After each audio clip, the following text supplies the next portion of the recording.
Shaitanirrajim. Bismillahirrahmanirrahim. Come here today to speak about a specific topic, and that will be the topic of Ihsan. There's three aspects to our deen in our research, and we have Islam, Iman, and Ihsan. And the focus here is Ihsan. In the hadith of Jibril, Muhammad-Ihsan, Ihsan is defined as to worship God as if you see Him, and if you don't see Him, know that He sees you. So it gives almost a taqwa just off bat. A taqwa energy. Ihsan literally means in the Arabic is perfection, beautification, or excellence. So when you take the word Ihsan and you break it down in this trilateral group, you have the word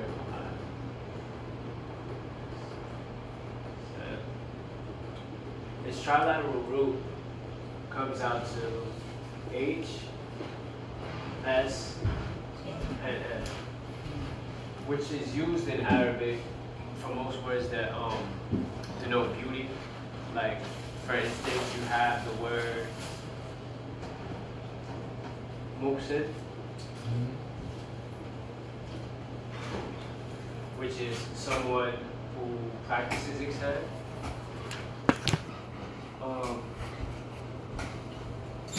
So the Muqsid is someone who practices Ihsan and is constantly thinking Allah's watching me. Allah's watching me.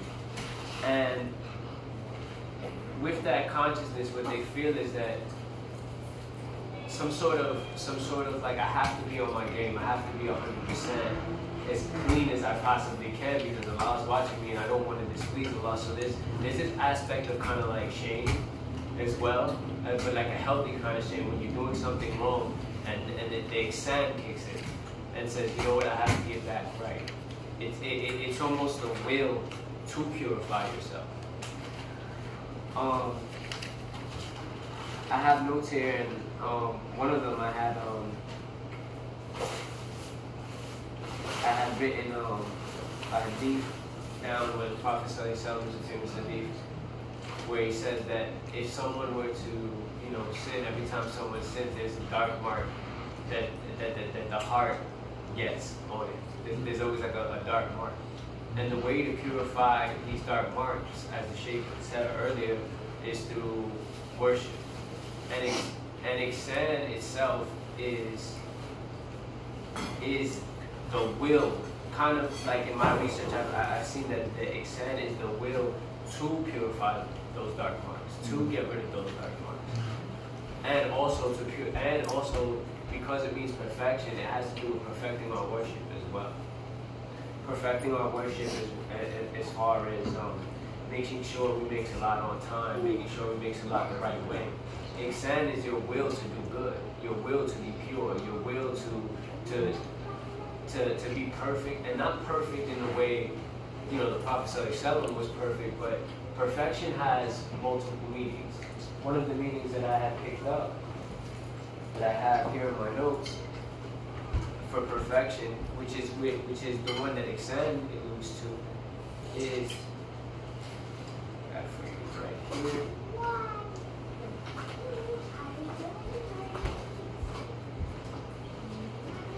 Perfection. The action or process of improving something until it is faultless or as faultless as possible. So we have an innate will to be working on ourselves and to worship as perfectly as we can. And that's our Ihsan.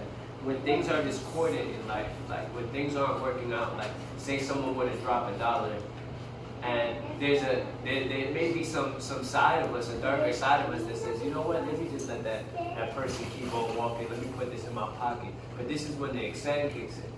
And the Ihsan says, no, something went off and it's discordant, and I have to make it right, I have to balance out the equation. Right. So the Ihsan is very important to have in our deen because it's also connected to our Islam and our Iman and our faith. without one, you can't have the other two. So another example of ihsan is, even if we see something in the outside world that's wrong, our will to want to fix it, because there's also an innate understanding that the outside world is kind of reflecting what's going on inside of us.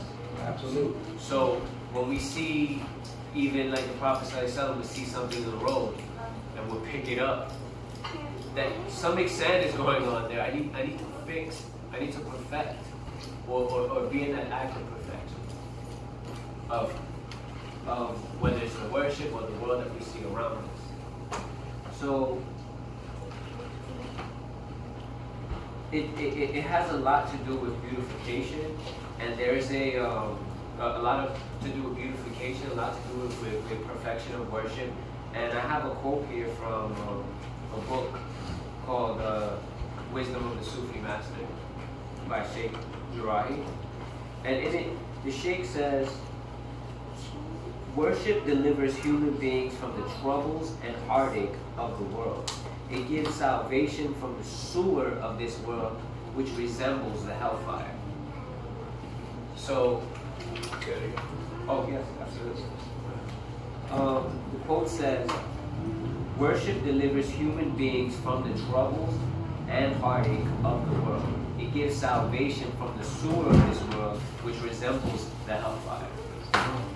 So most of the troubles that we that we go through, the remedy for it is our worship and the perfection of that. Like our ihsan won't allow us to be dirty in the presence of Allah. And once we realize La ilaha illallah, and that Allah is present in all things, we want to constantly be clean. We want to constantly be purifying ourselves. We want to constantly be in a state of astaghfirullah, La ilaha illallah. That kind of consciousness, it brings a higher awareness, a higher taqwa, because we have so much fear, but a good fear of displeasing Allah. So, in the Quran, Allah enjoins justice, ihsan, and giving help to relatives together in Surah 16, Ayah 90. Right. Also, we have the example of the Prophet ﷺ, who reached the highest form of ihsan that could ever be reached. And you would see someone with a lot of good ihsan with a high level of ihsan, because it shows in their adab. For instance, when the Prophet ﷺ was in the Battle of Uhud, and the Prophet chose not to curse the people, on the opposing side, which is a clear first off, is a clear understanding of what Allah really is and what love really is. Like it's your choice to do better, even when things look ugly. Also,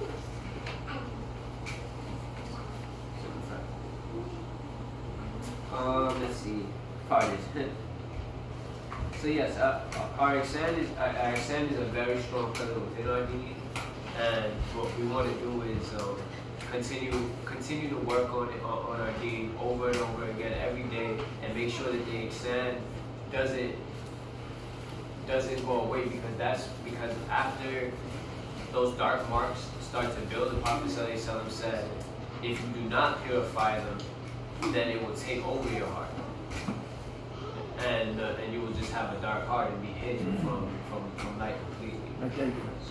So with that, I do open the floor to questions or any comments on ihsan. That's ihsan, right? Yes. Muhsin. Yeah. Muslim is one who has ihsan. Yeah, one who practices ihsan.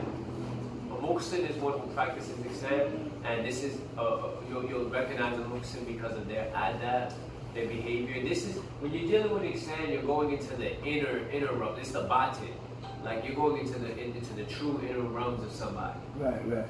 Of what kind of person they are. At the end of the day, because certain times somebody might do something, and if you were to do that, it'll make you feel bad to do that. Like you could never do, but other people, their consciousness of the ihsan that's in them is completely darkened. because of these dark marks that the Prophet ﷺ said is on the heart. Do that applies to Muslims?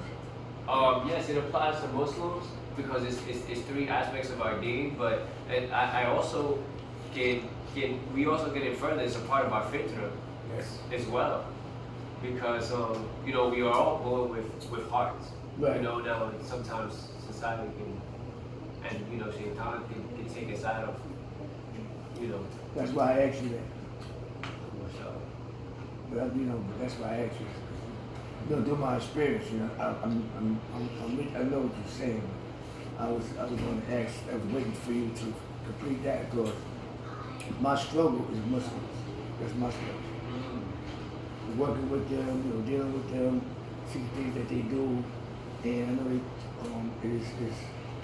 it said, cover your bullet for us, but I have a better, different look at that. You know, so I know, I like the way you said it myself.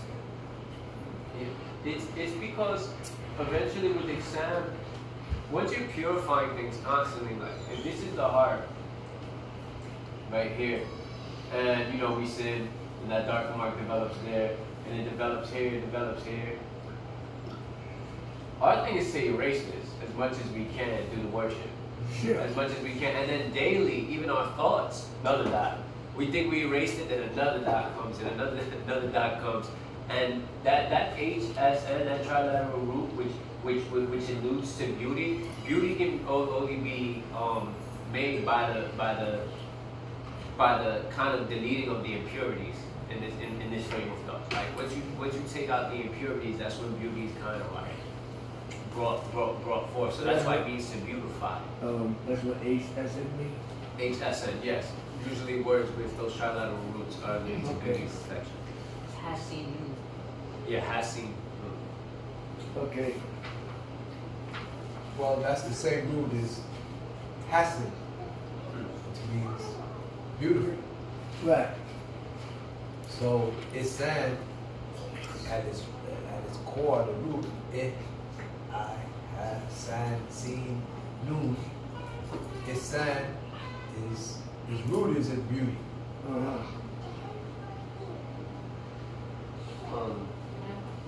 Yeah. I wanted to add to what you were saying, and Bismillah. I wanted to add that, you know, one of Allah's attributes is al-Khalus, which is the pure. And you know, the title Muhammad, or the Muhammad means to be worthy of praise, to be praiseworthy. So what do you need to do to be praiseworthy? And if our model is Muhammad sallallahu alaihi wasallam, and Muhammad sallallahu alaihi wasallam is worthy of praise, what makes this person worthy of praise, and how can we model ourselves? How can we be worthy of praise? How can we be somebody who can be Muhammad or Muhassin or Muhassin? And also, when we look at the Prophet Muhammad sallallahu alaihi wasallam, we realize that one of the titles is Abdullah, which means the servant of Allah, the slave of Allah. So if our highest figures are servants, then we realize that the highest level that we can aspire to is servitude. And when we are absolutely. And when we are Abdullah, when we are Abdul Khalus, then we begin to beautify and purify our environment. And once we realize and we see Allah everywhere, and we see the world as reflections of ourselves, we go, wait a minute, there's something wrong on the inside, let me purify the outside. Let me make wudu. So like, I feel like Islam, Iman and Ihsan, they're like different aspects of a clock. It's like a machine that keeps running and working. And the more you pour it, they work together. So if one area is lacking, you know, if you're lacking in faith, if you're lacking in Iman or Ihsan, you can always give. I feel like one of the best remedies is to beautify and give, which is why we beautify our mosque and beautify the environment. Yeah, I mean, because when you're dealing with Islam is more like what we do, and Iman is like why we do, like our faith. But when we're dealing with Ihsan, we're dealing with more of the intention behind both, behind all. And you know that good intention is what keeps us on our deen. That good intention is what keeps us wanting to be purified. That good intention is what keeps us going. It is the purification of the heart. It's the process that starts off the purification of the heart. Our Ihsan, without that, you wouldn't even have the will to in the first place. So Ihsan is actually a gift. Like we are fortunate to even have that gift. You know, to want to be purified, to know that there's something wrong or right within us to work on. So, if anyone has any more comments, I definitely welcome them, or questions as well, inshallah.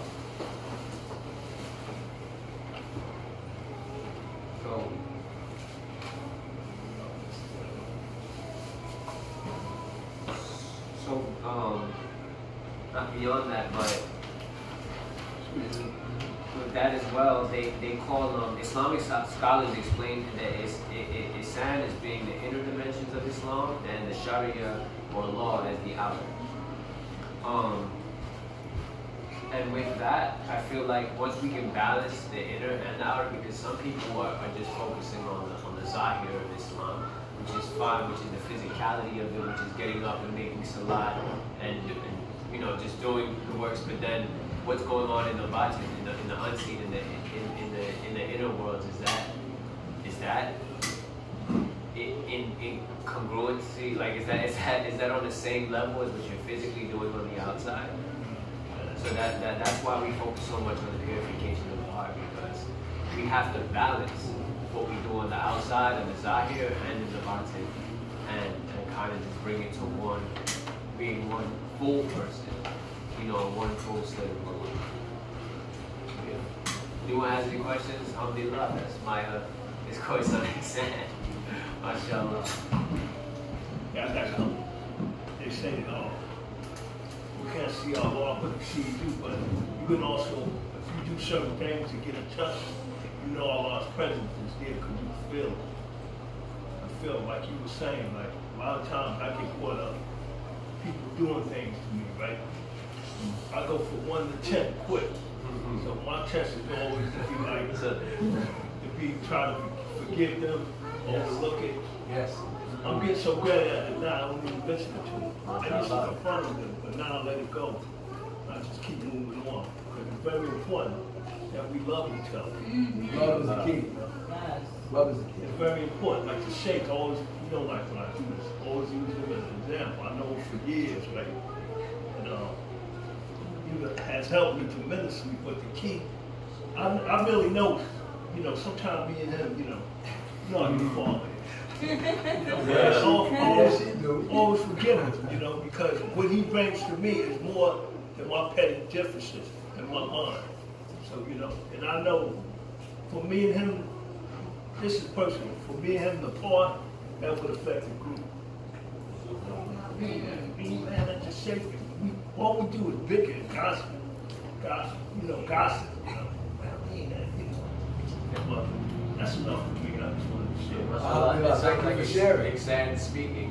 That was Ihsan. That was Ihsan. Like you recognizing your own test is a beauty for on its own, because I feel like Taqwa and Ihsan go hand in hand. Taqwa and Ihsan are twins. You know, I just want the group to know I'm going to see my son tonight. They do it for me and Khalil. Inshallah. We gotta go. All the way up to Canada. Yeah, we gotta go to Canada. Yeah. You had a comment?